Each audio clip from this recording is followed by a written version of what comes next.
Good morning, student. I am Anita Kaur from EduPro classes. So again I come here with you bee hive text book class 9th।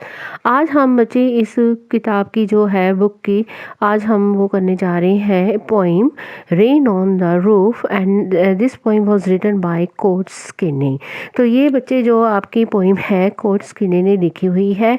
ये बहुत ही छोटी और interesting poem है। हमें ये इस poem में हमें बारिश के बारे में बताया गया है और बारिश जब आती है तो वो पोइट क्या मेमोरीज अपनी जो है उसे रिकलेक्ट करता है, इस पोइम में हम पढ़ेंगे। सो let I begin this poem. When the sky is covered with dark clouds and it starts raining, have you ever listened to the patter of the soft rain on the roof? आपने कभी देखा जब sky जो है आसमान वो काले घने बादलों से कैसे आता है, फिर बारिश शुरू हो जाती है तो आपने उसकी क्या है patter of soft rain on the roof का मतलब यहाँ पैटर का मतलब है कि जो बारिश की आवाज़ होती है वो आपको कैसे आपकी जो छत के ऊपर पड़ती है, आपने कभी उसे सुना है? आपको वो कैसे लगती है, उसकी जो साउंड है बारिश के गिरने की आपके जो है मन में क्या उमंगे लाती है? What thoughts flash through your mind as you heard this melody of nature? तो यहाँ पे पोइट कहता है कि आपके दिमाग में कौन से विचार आते हैं जब आप इस सुंदर आवाज़ को सुनते हैं, इस नेचर की आवाज़ को सुनते हैं जो मनमोहक आवाज़ होती है बारिश की, उसको आप जब सुनते हैं तो आपके मन में कैसे विचार आते हैं? Read the poem to find out what the poet dreamed of while listening to the rain। तो हम ये पोइम पढ़ेंगे और हमें पता चलेगा कि जो पोइट है वो बारिश की आवाज़ को सुनकर कैसे वो अपने जो है सपने देखता है। तो बच्चे इस स्लाइड में आप पिक्स देख रहे हैं, ये देखो कैसे काले घने बादल जो दिख रहे हैं और ये बारिश जब पड़ रही है और उस कैसी साउंड जो है वो पोइट के मन में आती है और वो कैसे अपने ड्रीम को वो बनाता है। तो सो let I begin from the first sentence of this poem. बच्चे ये पोइम स्टार्ट करने से पहले मैं आपको बता दूं ये जो अंडरलाइन वर्ड्स किए हैं इसके साथ में मीनिंग्स भी दिए हैं और आपको बाद में भी और जो है मीनिंग्स आपको अलग भी देंगे और हम इस पोइम को डिस्कस करते समय साथ में हम पहले इसकी एक्सप्लेनेशन करेंगे, फिर बाद में इसकी हम जो लिटरली डिवाइसेस हैं वो भी आपके साथ मैं डिस्कस करूंगी। So let I begin this poem. When the humid shadows hover, यहाँ पे बच्चे जो ह्यूमिड बताया गया है वो मॉइस्चराइज़र को बोला गया है। ह्यूमिड शैडोज मीन जैसे कि काले बादल की जो परछाइयाँ आती हैं, होवर का मतलब क्या है मूव अराउंड समथिंग, वो हमारे इर्द गिर्द कैसे घूमती हैं। Over all the starry spheres, starry यहाँ पे स्टार्स को बोला गया है, कैसे वो जैसे स्टार्स जो हमें स्काई में दिखाई देते हैं वैसे ही हमें उनकी जो परछाई दिखाई देती है। एंड द मेलनचोली, इसका मतलब सैड होता है डार्कनेस, तो मेलनचोली का मतलब सैड है और यहाँ पे बताया गया है कि जब वो घने बादल छाते हैं हमारे इर्द गिर्द और वो हमें क्या फीलिंग देते हैं, एक डार्कनेस शो करते हैं। मीन्स डार्कनेस का मतलब यहाँ पे उन्होंने किसके साथ किया, एक सैडनेस देते हैं। तो घने बादल जब एकदम सैडनेस आते हैं लेकिन जब बारिश पड़ती है तो वो हमें एक खुशी का माहौल जो है वो हमें ये बताता है। जेंटली वीव्स इन रेनी टीयर्स, तो यहाँ पे रेनी टीयर्स किसको बोला गया है, जो बारिश की बूंदें पड़ती हैं।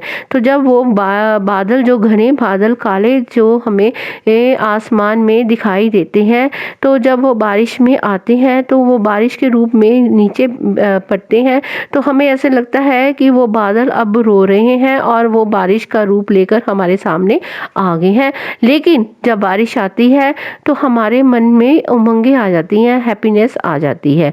व्हाट ए ब्लिस, ब्लिस का मतलब यहाँ पे हैप्पीनेस है। What a bliss to press the pillow of a cottage chamber bed and lie listening to the patter of the soft rain overhead. तो यहाँ पे पोएट हमें कह रहा है कि जब बारिश की बूंदें पड़ती हैं तो फिर हमारे अंदर एक खुशी की लहर आती है। और हम यहाँ पे बच्चे कॉटेज चैम्बर बेड का मतलब कि अपने बेडरूम में जब रात को सोते हैं और पिल्लो अपने सिर पे लेकर हम उस बारिश का जो आनंद लेते हैं और उसकी जो आवाज़ सुनते हैं बारिश की। पैटर का हम मीनिंग हमने पहले भी बोला है, sound of rainfall on the roof. जब आपकी बारिश की बूंदें पड़ती हैं आपके छत के ऊपर, उसकी आवाज़ जब आती है उसे हम पैटर कहते हैं। तो आपको कैसे वो फील होता है, एक अच्छा फील आप महसूस करते हैं जब आप अपने बेडरूम में बैठ सो रहे हैं और आपने पिल्लो लेकर अपना सिर वहाँ पे आपने उसके अंदर रखा है और बारिश का वो जो है बारिश की आवाज़ को सुनकर उसका आनंद ले रहे हैं। तो बच्चे इस स्लाइड में देखो ये पोएट कैसे अपने बेडरूम में पिल्लो के ऊपर अपना सिर रखकर बारिश को का जो है महसूस कर रहा है, उसका आनंद ले रहा है। तो यहाँ पे बच्चे मैंने आपको पैटर्न साउंड में से ये देखो एक स्पीक में जैसे ये स्लाइड्स जो छत बनी होती है जैसे रेड टाइल्स की होती है, जब इसके ऊपर जब बारिश की बूंदें पड़ती हैं तो वो बहुत सी आवाज़ से करते हैं, तो उसे हम क्या कहते हैं, patter, mean sound of the rainfall on the roof. तो ऐसे ही टैलों के ऊपर जब बारिश की बूंदें पड़ती हैं तो उसे हम उस आवाज़ को हम क्या कहते हैं, patter. Now come to the second sentence, every tinkle on the shingles. Tinkle का मतलब यहाँ पे है शॉर्ट लाइट रिंगिंग साउंड। जब आप देखते हैं has an echo in the heart. Echo का मतलब यहाँ पे है रिपीटेड साउंड। तो बच्चे जब आप इको का मतलब क्या होता है, जैसे आप किसी बड़े हॉल जो एकदम खाली हॉल है, आप वहाँ पे जाकर आवाज़ लगाते हैं हेलो, तो आपको आवाज़ वो ही जो वापस आपको आवाज़ सुनाई देती है हेलो को, तो वही हम उसे इको कहते हैं।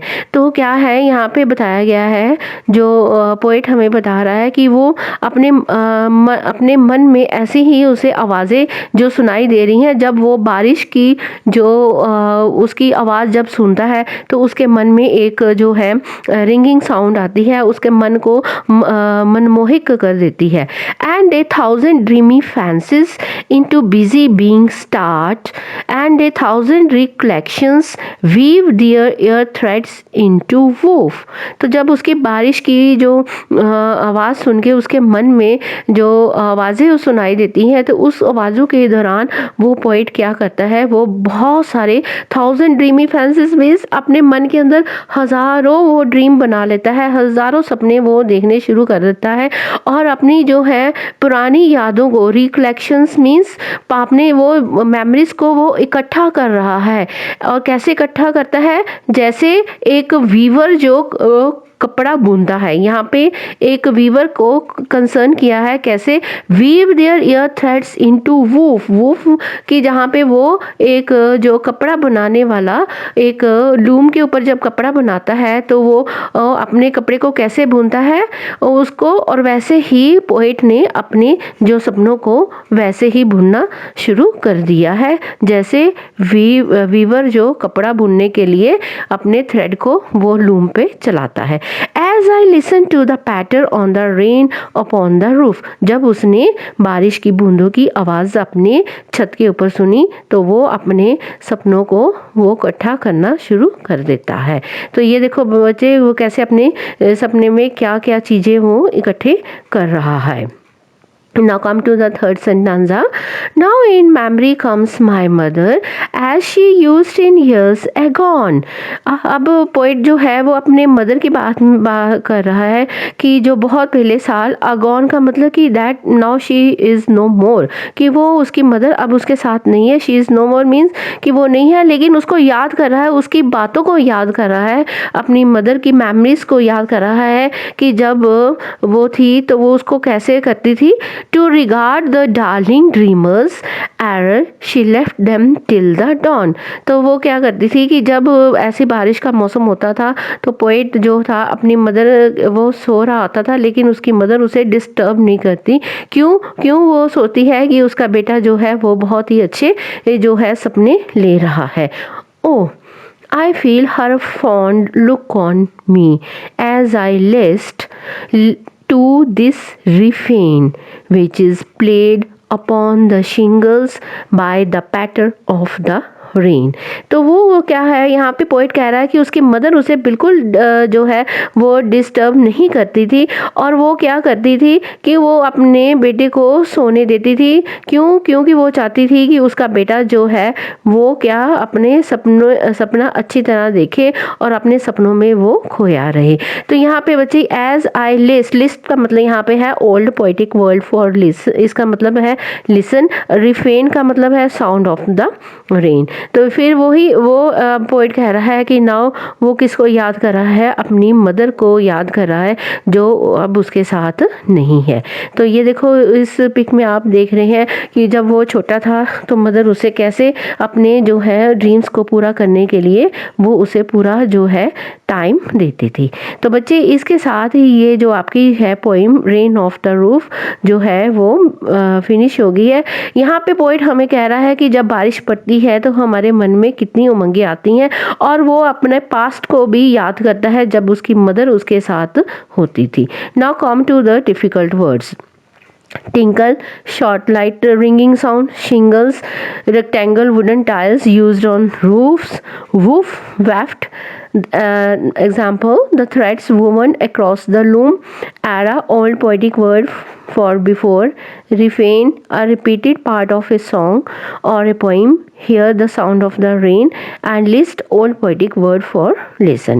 So I think it's all clear with you.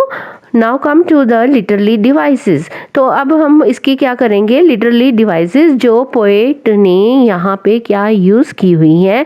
यहाँ पे पोएट ने जो लिटरली डिवाइस जो है हमारी, सबसे पहले हम क्या करेंगे, राइमी स्कीम। राइमी स्कीम क्या है पोएट ने यूज़ की है यहाँ पे, ABCBDEFE। तो बच्चे let I explain you the rhyme scheme in first sentence. यहाँ पे देखो जो है when the humid shadows hover, hover A है हमारा, spears B, and spears and tears are rhyming with each other in fourth line tears, spears and tears, तो ये हमारे B कंसिडर होंगे। then darkness is C, pillow is D, bed is E, patter F and overhead is E. So rhyme scheme is A, B, C, B, D, E, F, E. Now another device, literally device that poet was used, that is the alliteration. Alliteration का क्या होता है बच्चे, जो consonants जो आपस में जो सेम रिजेंबल करते हैं। In first line humid hover, H is the alliteration. In second starry spear, S S. And in fifth line press and pillow, okay, PP. and in this last 7 line lie, listen, LL। ये आपका जो है alliteration है, एक दूसरे से वो consonant जो है आपस में मिल रहे हैं। Now come to the second sentence. Here again poet use the rhyme scheme ABCBDEFE। Shingle is A, heart and start is rhyming with each other, so this was considered B.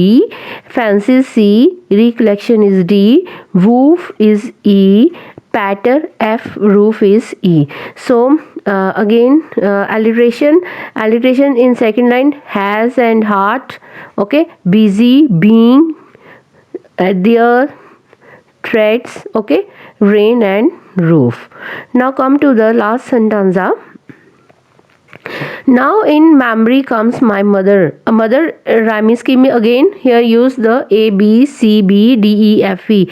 Mother is A, agon is B, agon and dawn rhyming with each other, so these are considered B. Dreamer C, me D, refrain E, shingle F, and rain is E. Again alliteration, memory M, memory my mother, okay. Now darling, dreamers, then feel, found, okay, the तो ये हमारे alliteration यहाँ पे poet ने use की है। सो बच्चे ये जो हमारी पोइम में ये लिटरली डिवाइसेस जो है हमारे पोइट ने यूज़ की हुई हैं। तो I think it's all clear with you. अगर आपको कुछ भी इसके रिलेटेड कुछ भी पूछना होगा तो प्लीज़ आप अगेन इसे कमेंट बॉक्स में मुझे पूछ सकते हैं, और I was always with you and I requested to please press this bell icon so that you can get the notification of a new videos, new lessons. Okay, thanks.